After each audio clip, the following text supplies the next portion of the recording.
What we have seen transpire in Los Angeles, California in recent days is shameful.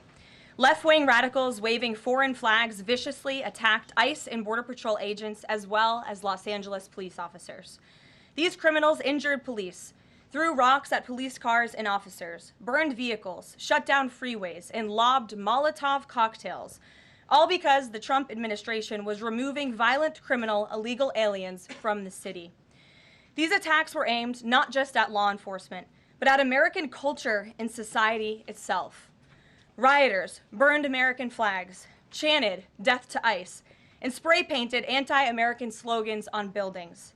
But President Trump will never allow mob rule to prevail in America.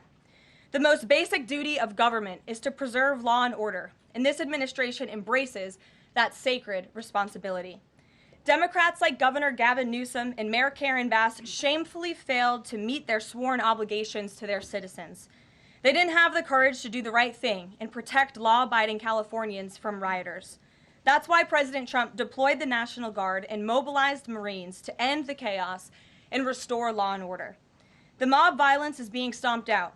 The criminals responsible will be swiftly brought to justice, and the Trump administration's operations to arrest illegal aliens are continuing unabated.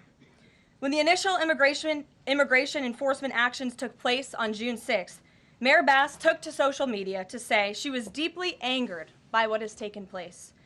Mayor Bass then embarked on one of the most outrageous campaign of lies this country has ever seen from an elected official, blaming President Trump and brave law enforcement officers for the violence.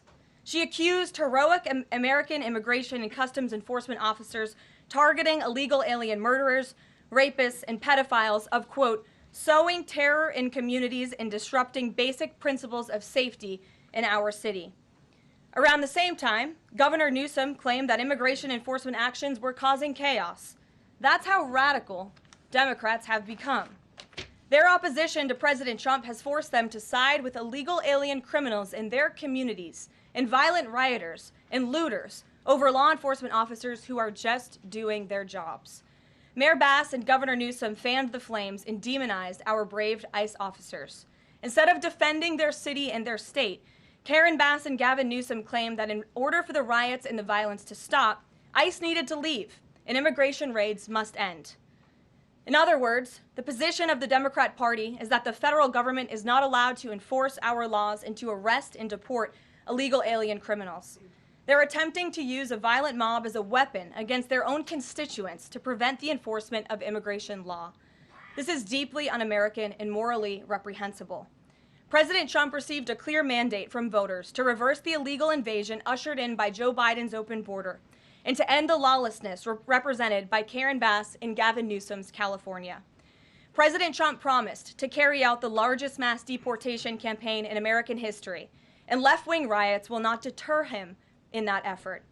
Sanctuary cities and states will no longer be allowed to shield illegal criminals from deportation. Just take a look at some of the illegal monsters who were taken off the streets in Los Angeles in recent days. A Vietnamese national, a known gang member with a conviction for second-degree murder. A Mexican national with convictions for child molestation who was armed with a dangerous weapon and had previous arrests for robbery and domestic violence. A Filipino national with convictions of rape, assault, burglary, and theft. A Mexican national convicted of statutory rape, narcotics violations, and hit and run. A Nicaraguan national with convictions for domestic violence and hit and run, and a previous arrest for willful cruelty to a child. And an illegal alien from Mexico who was arrested after allegedly throwing a Molotov cocktail at law enforcement officers during the Paramount riots on Saturday. He is now being charged with attempted murder. Law-abiding American citizens do not want these public safety threats living in their communities, no matter what Democrats like Karen Bass and Gavin Newsom may claim. And let this be an unequivocal message to left-wing radicals in other parts of the country who are thinking about copycatting the violence in an effort to stop this administration's mass deportation efforts. You will not succeed. Any lawlessness will only strengthen this president's resolve to defend the majority of Americans who want to live their lives peacefully, free from the fear of violent criminal illegal aliens. As President Trump said, Order will be maintained, and illegal aliens will be expelled from our country.